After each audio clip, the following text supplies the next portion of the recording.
So let's get started. So let's go with the first question, which saying is that find the price distribution for beverage and entrees, and when price is less than $40. So we want to understand that how the distribution of price looks like for beverage and entrees, and when price is less than $40. So basically, it's giving couple of conditions on that.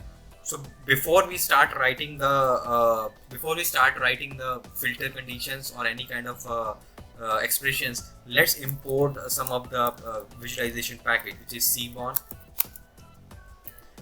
and then we will import matplotlib .pyplot. Let's say it's giving us as PLT.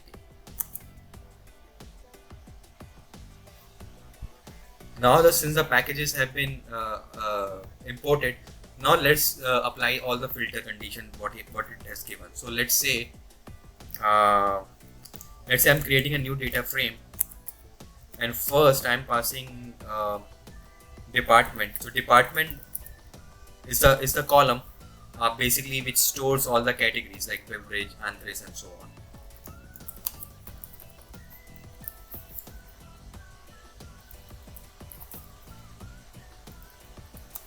And let's say or condition, and then let me copy this one.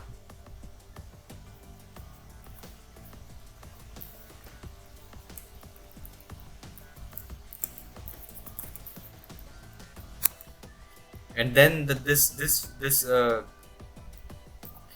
particular will store only those observation where department and is entrees and beverage.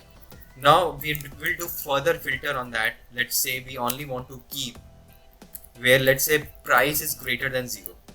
Let's put it in this way: price is greater than 0 and price is greater and less than or equal to 40.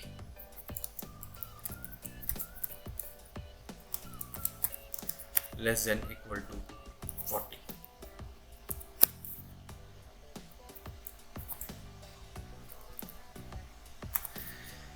So we will remove this part, and let's say what is the shape, and we have around 179,000 still, and then df.add this, and we can see this is a preview of our data set. Now what it's asking is to create a price distribution. So we can create this distribution of price based on, let's say, box plot and histogram. So size, so I'm providing the size 15,7. Now I'm providing the title, let's say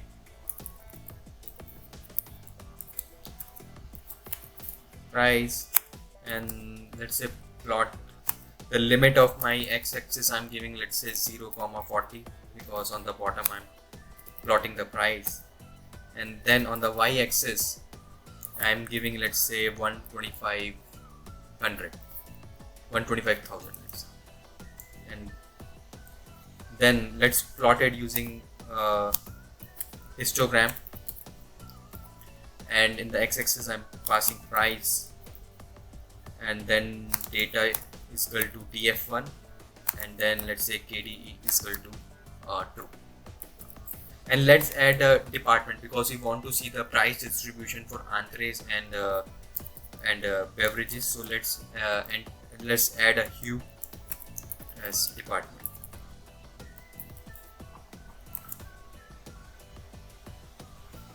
And now we can see the distribution of price across beverages and entrees. So similarly, we can do the box plot as well. We can create a box plot. Let's say on the X I'm passing department because I want to see the price distribution. On Y I'm passing price, and then let's say data equal to df, and we can see the box plot for both the departments.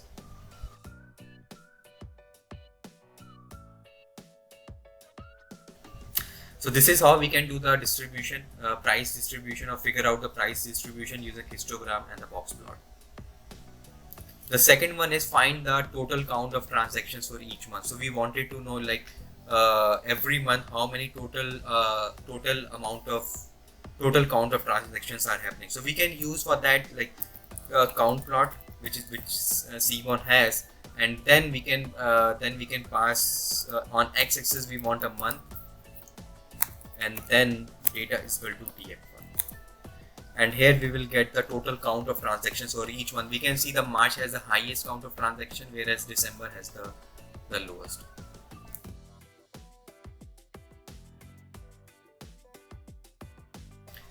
Now it's asking like, find the revenue on each month.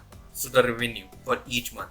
So although we don't have a direct column like revenue, so what we can do for the simplicity of this exercise, we can use the price column. We can use the price column and assume that it's a revenue for this particular question only. So what we can do, we can use some kind of a line plot, line chart or a line plot, which will tell us that every month how my revenues are changing from month number 1 till month number 12. So line plot, on the x-axis we are passing month, y-axis I am passing our price, and since we want a total amount of revenue, so I am passing estimator is equal to sum, and then our data is equal to df1 or df. So it's up to your choice. You can use df, which is our original before the filters, or you can use the df1 which is after the filter conditions in the first question. It will take some time. Now we can see how the revenues is changing. We can see that the revenue was very high in the March, but after that it's just keep going down. So not a good sign for a company.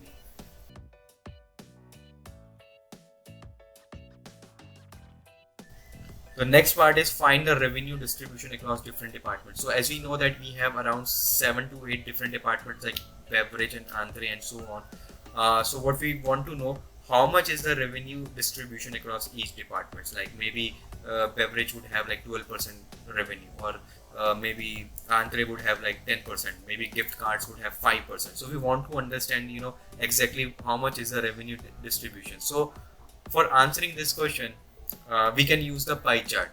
So let's plot the pie chart and see how the revenue distribution is coming along. So for the first thing, let's create a palette color. So SNS Seaborn has a color palette function.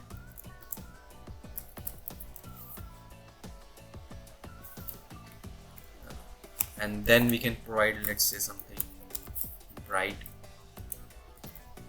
df underscore, let's say, I would say, let's say department. And here I'm doing like a group by,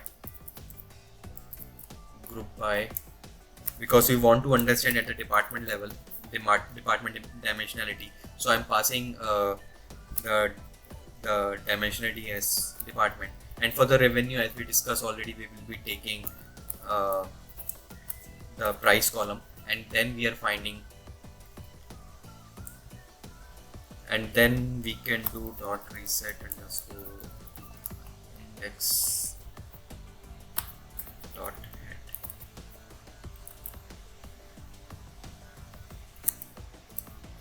df underscore, let's verify that things are looking good. Sorry, just there is no tick. So I think it's looking good. So what we can do, instead of head we can remove, because we have more than 5 departments. The next part is to plot. So we will use the matplot5 function to plot. So df underscore department, and then let's put it as price, labels equal to df underscore, and then we are plotting department. And then colors, the colors what we want we have already defined here, which is a bright. And let's say we want like a percentage. Instead of seeing the total sum, what we can see is to find the percentage contribution. So we can use auto PCT, and then we will pass the percentage thing, 0.0 f, and then we will pass plt.show. And now we have got the distribution, we can see that Andre has the highest contribution of 44%, and the least would be gift cards. So this is how we can create a pie chart.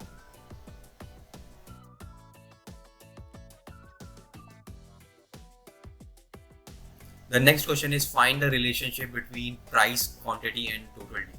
So the moment we heard like the relationship, we basically look for like a correlation. And as you know that correlation values we can figure it out through multiple graphs. It can be like a heat map or a pair plot or a scatter plot. So let's use heat map to find out the correlation values between these numerical columns. So let's pick these three columns and find price, quantity, and total due, and I'm finding their correlation value. So this basically df underscore will store their correlation values between all the variables, and now I'm passing this df underscore as a heat map, and then annotation is equal to true because I want to see the values as well. So let's run, and now we can get the heat map, and now we can see that price and the total due has a very strong correlation of 0.99, whereas the price and the quantity has a very weak relationship. It's almost close to zero. So this is how we can use like a heat map to find the relationship between price, quantity, total due, or any kind of a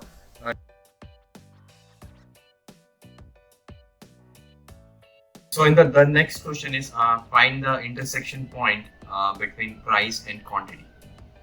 So in order to find the intersection point between two columns, I tend to use like a joint plot, because joint plot can give me a good insight. So between what is that optimal point between price and quantity, where I can say that if we sell this many amount of quantity, then we have the maximum chances of getting a profit.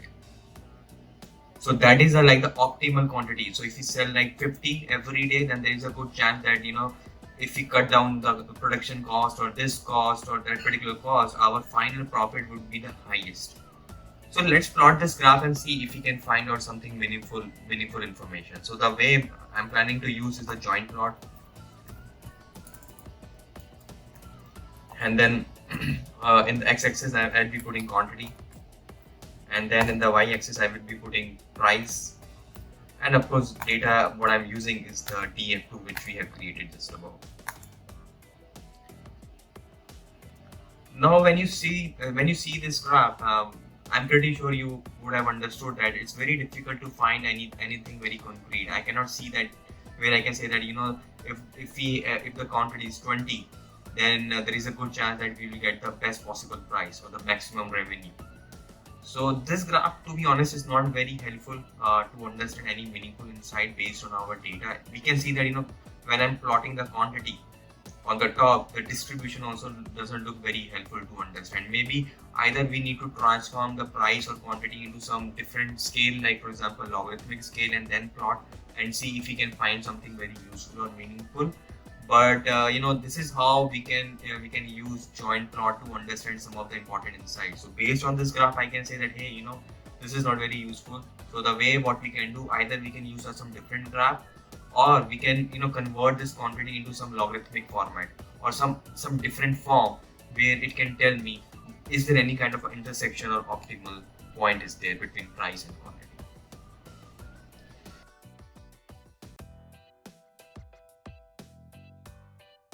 Now the next question is saying that find the sales quantity count for each of the departments. So what we want to know for each department, how much is the sales quantity what we have. So for that I can straight away use like a count plot because we are counting some observations. So the way we can use count plot is providing the x-axis, which is department, and then it will calculate the total number of observations for each of the departments. So for this, let's say use data is equal to df1 because df1 has more observations, more data points as compared to the previous graph where we used the df2. So when we plot, we can see that so since we filter out for the two department, beverages and entrees, and we can see that beverage is quite less when it comes when we compare it with entrees. So this is how we can see the create a count plot to understand the total number of sales or the observation between different departments.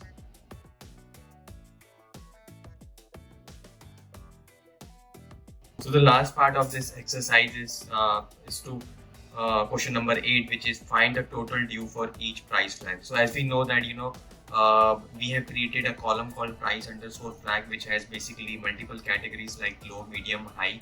Now based on the price column, we have derived those values, which is low, medium, high.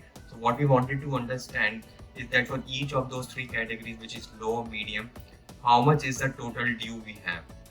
And for that, I think we can do by multiple ways. So I'm going with a more faster approach, which could be like a group by thing.